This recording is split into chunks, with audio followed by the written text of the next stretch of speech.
Cette troisième vidéo sur le redressement non commandé traite des associations de diodes. Voici l'association de deux diodes branchées à cathode commune. Donc cathode commune, cela veut dire qu'elles ont leurs cathodes qui sont reliées entre elles à ce niveau-là. La tension V est une tension variable sinusoïdale et la tension E est une tension continue fixe. Maintenant, nous allons essayer de représenter la tension UC, qui est la tension au bord d'une charge résistive.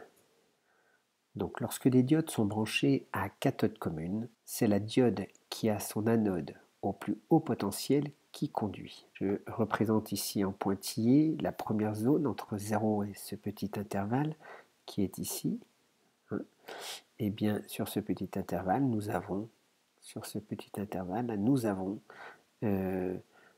la tension E, qui est de la tension représentée en noir, qui est supérieure à V. C'est donc le potentiel de l'anode de D2 qui est supérieur au potentiel de l'anode de D1. Nous pourrons donc en conclure que c'est D2 qui sera passante sur ce petit intervalle. Donc D2 passant, puis ensuite V devient supérieur à E. Dans ce cas-là, le potentiel de l'anode de D1 est supérieur à celui du potentiel de l'anode de D2. Dans ce cas-là, nous pourrons dire que c'est D1 passante. Puis ensuite, D2 redevient passante puisque c'est E qui va être supérieur à V. Et enfin, D1.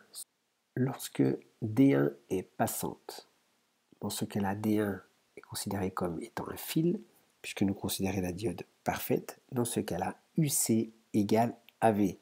La diode D2, elle ne peut pas conduire en même temps que D1. C'est soit la diode D1, soit la diode D2 qui va conduire, mais en fonction du potentiel de l'anode le plus élevé. Donc, si V est supérieur à E, dans ce cas-là, UC est égal à V. Si E est supérieur à V, dans ce cas-là, UC est égal à E. D'où la représentation suivante. Donc, lorsque D2 est passante, nous avons UC qui est égal à E. Lorsque D1 est passante, UC égale à V.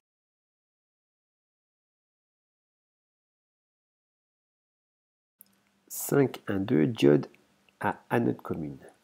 Voici le schéma du montage. Les diodes D1, D2 maintenant vont être branchées à anode commune, comme présenté sur le schéma ci-dessous.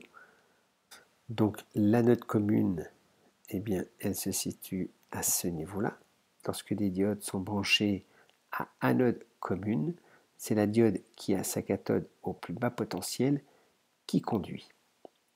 Donc ici, nous avons E qui est représenté. Sur ce premier intervalle, E est plus petit que V, ça va donc être D2 qui va être passante. Puis ensuite, V devient inférieur à E, dans ce cas-là, c'est D1 qui va être passante, puis de nouveau D2 passante.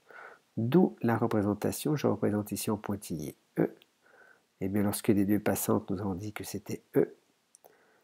Si, dans le premier cas, lorsque les diodes sont branchés à cathode commune, si nous avions mis une tension E négative, qu'est-ce que cela nous aurait-il donné?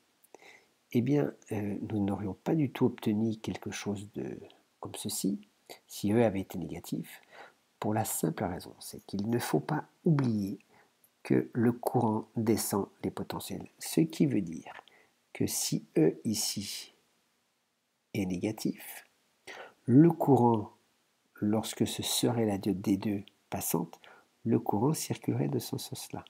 Or, étant donné que la diode est unidirectionnelle, ce sens de déplacement est interdit.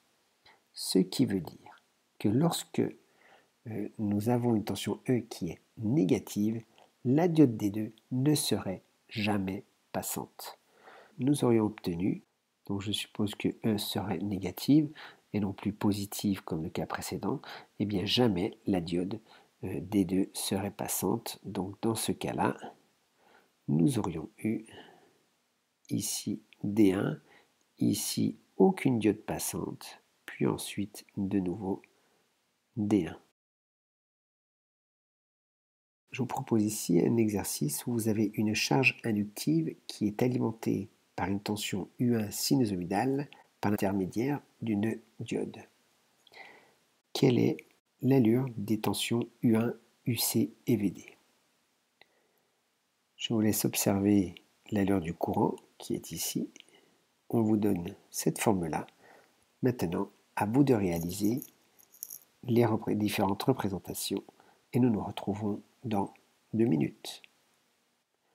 Vous avez dû terminer le défi. Si D est passante, donc c'est la première hypothèse que je vais réaliser, alors UC est égal à V.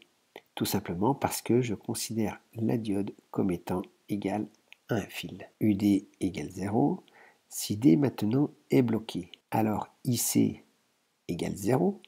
Donc UC est égal à 0 volts, puisque nous n'avons plus de courant dans la charge, donc ici plus de tension. La tension U est une tension sinusoïdale de valeur max de 130 fois racine de 2. Je vous rappelle que la bobine lisse le courant. Je la représente sur mon graphe. La chose à se dire, c'est que tant qu'il y a du courant, tant que IC n'est pas égal à 0, cela veut dire que la diode est passante. Donc ici, D passante. Si D est passante, nous avons dit que UC était égal à V, et ça ne pose aucun problème que UC soit négatif. Puis ensuite, étant donné qu'il n'y a plus de courant, plus de tension, UC égale 0. Puis ensuite, nous reprenons la représentation de UC. Alors, voyons tout d'abord, appliquons la loi des mailles. Donc U1 moins VD moins UC égale 0. VD étant égal à 0 puisque la diode est passante, donc UC égale à V. Ça, nous l'avons. Par contre, lorsque la diode est bloquée, nous allons essayer de représenter la tension VD. Lorsque la diode est bloquée, eh bien UC égale 0, ce qui veut dire que VD égale U1. Et nous obtenons cette tension négative ici pour VD. Donc, sur la première phase, lorsque la diode est passante, la tension au bord de la diode, donc VD, est égale à 0. Puis, lorsque la diode est bloquée, VD va être négatif. Je rappelle que la tension au bord d'une diode considérée parfaite, la tension ne peut pas être positive. Elle est négative lorsque la diode est bloquée, elle est nulle lorsque la diode est passante. 5.1.3, suite de l'exercice, mais maintenant partie 2, nous avons légèrement modifié le montage. C'est-à-dire nous avons rajouté une diode D2. Vous pouvez observer que les deux diodes sont ici à cathode commune. Et nous rappelons la définition que lorsque des diodes sont branchées à cathode commune, c'est la diode qui a son anode au plus haut potentiel qui conduit. Ici, cette partie inférieure du schéma est reliée à la masse, donc 0 volt, ce qui veut dire que l'anode de D2 est branchée à 0 volt. Si U1 est positif, donc U1 étant le potentiel de l'anode de D1, si U1 est positif, ce qui veut dire D1 a son anode au plus haut potentiel, la diode D1 est donc passante. Je m'arrête ici. C'est le second défi. À vous de répondre aux deux questions qui vont être de représenter U1, UC, ainsi que le courant IC en concordance de temps, sachant que le courant est identique à la question précédente. Puis vous préciserez l'intervalle de conduction des diodes, en déduire ensuite, afin de terminer, la forme des courants ID1 et ID2. Je vous laisse 3 minutes pour répondre à ces deux questions. Voilà, vous avez dû répondre à ce petit défi. Donc, je vous rappelle que si U1 est positif, alors D1 est passante. Si D1 est passante, alors UC égale U1. Si maintenant U1 est négatif, dans ce cas-là, ce sera la diode D2 qui sera passante. Lorsque D2 va être passante, nous la remplaçons donc ici par un fil. Nous observons donc que UC égale 0. la diode D2 va court-circuiter la charge. Maintenant, passons aux représentations. U1 est une tension sinusoïdale de valeur max, eh bien U1 max, ici donc 325 volts ou 230 fois racine de 2. Représentons maintenant l'intensité du courant. De 0 à t sur 2, eh bien U1 est positive, donc UC est égal à U1. Voici la représentation. Puis, sur la deuxième partie, donc de t sur 2 à t, étant donné que U1 est négatif, nous avons dit que D2 était passante et que UC était égal à 0, d'où la représentation. Puis ensuite, nous reprenons pour avoir la représentation d'une période et demie. Ensuite, représentons ID1. ID1 étant le courant de la diode D1. Alors, tant que la diode D1 est passante, eh bien, nous avons IC qui est égal à ID1. Ici, j'ai représenté en pointillé vert l'allure du courant IC. Eh bien, de 0 à t sur 2, c'est-à-dire sur la partie où la diode D1 va être passante, eh bien, nous aurons le courant ID1 qui est égal à IC. Puis ensuite 0, puis on recommence. Et enfin, en rouge, je représente ID2. De 0 à t sur 2, donc de 0 à t sur 2, c'est-à-dire de 0 jusqu'à cet intervalle-là, eh bien, la diode D2 est bloquée, donc le courant qui la traverse est nul. Puis ensuite, elle prend le relais. Elle récupère donc cette petite partie de courant. Et nous représentons toujours un petit peu plus d'une période.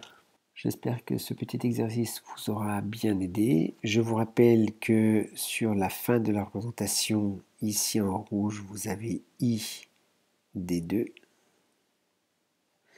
Et ici en vert, vous avez le courant ID1.